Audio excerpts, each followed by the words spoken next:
Imagine waking up and the sun looks wrong. Not gone, just wrong.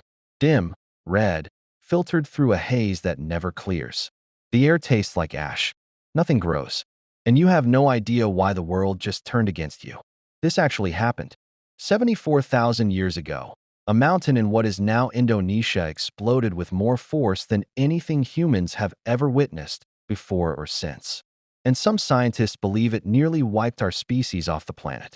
So how are you here reading this? Let's go back to the day the sky turned to ash. The volcano was called Toba on the island of Sumatra. When it erupted, it didn't just destroy the mountain around it.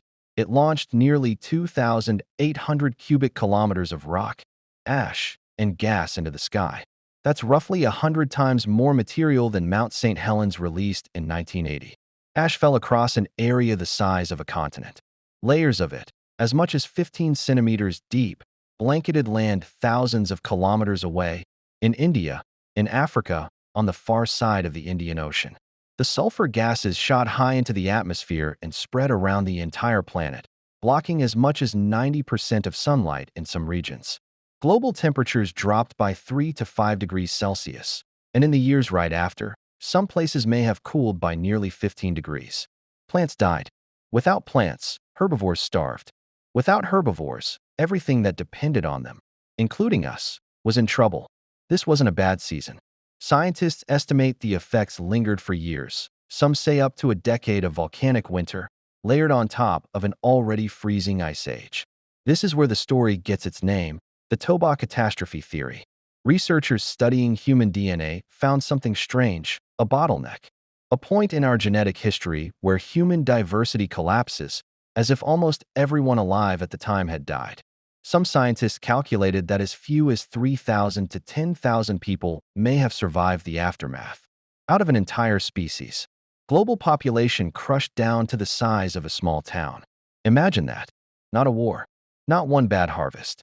An event so large it could be written into the DNA of every human being alive today, tens of thousands of years later. If this theory is right, every person on Earth right now is descended from a tiny handful of survivors who lived through years of darkness, cold, and starvation. So the question isn't really, did humans survive Toba? It's, how did anyone survive Toba? And the answer starts somewhere you might not expect, the coast. On the southern tip of Africa, archaeologists dug through a cave called Pinnacle Point. Buried in the rock, they found microscopic shards of volcanic glass, invisible to the eye, but chemically identical to ash from Toba, 9,000 kilometers away. That ash layer let them date, almost exactly, what people were doing before, during, and after the eruption. And what they found surprised everyone. Human activity didn't stop. It increased. While the interior of the continent turned to dust, the people on this coastline had something inland groups didn't. The ocean. Shellfish beds that didn't care about sunlight. Tide pools that refilled every single day, eruption or not. While large land animals were starving across Africa, people on this coast were cracking open mussels and limpets by the thousand, a food source the volcano couldn't touch. And in that same ash layer, their tools got better. Sharper blades. More refined technique. Crisis didn't break them. It pushed them to improve. Thousands of kilometers away, in what's now Ethiopia, another group left a different kind of clue. At a site called Shinfamitima, archaeologists found fish bones, a lot of them, dated to right around the eruption. Before Toba, these people ate mostly land animals.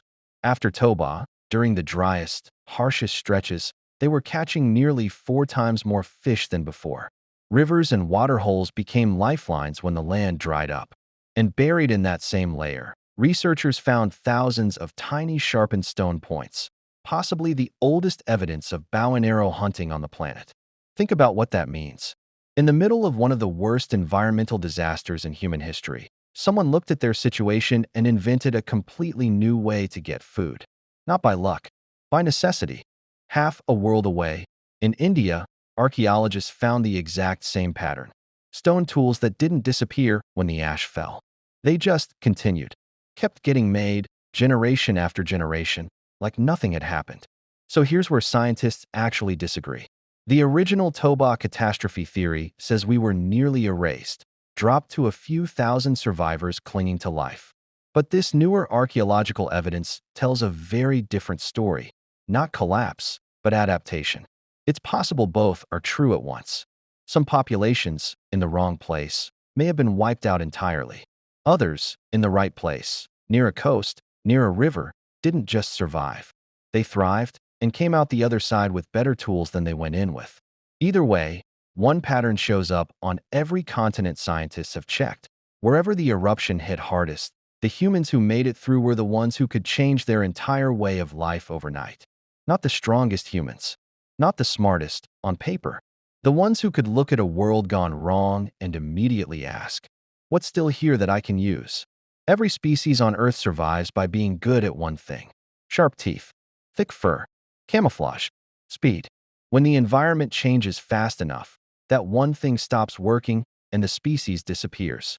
Toba wiped out entire populations of animals that were perfectly built for the world as it was the week before the eruption. Being perfectly adapted to one world is a death sentence when that world suddenly ends. Humans had no claws built for one purpose, no diet locked to one food source, no environment we were stuck in. We had the ability to look at any disaster and rebuild our entire survival strategy around what was left. That's not luck. Over hundreds of thousands of years, in situation after situation, that's the one trait natural selection kept rewarding in us, over and over again. Somewhere on a coastline in Africa, 74,000 years ago, while the sky stayed dark for years and the rest of the world starved, a small group of people sat around a fire, ate shellfish they'd pulled from the tide, and waited for the sky to clear. It did, and when it did, their descendants were still there to see it. Millions of years of evolution didn't make us the strongest species on Earth. It made us the one species that could always find another way. And that's still true today.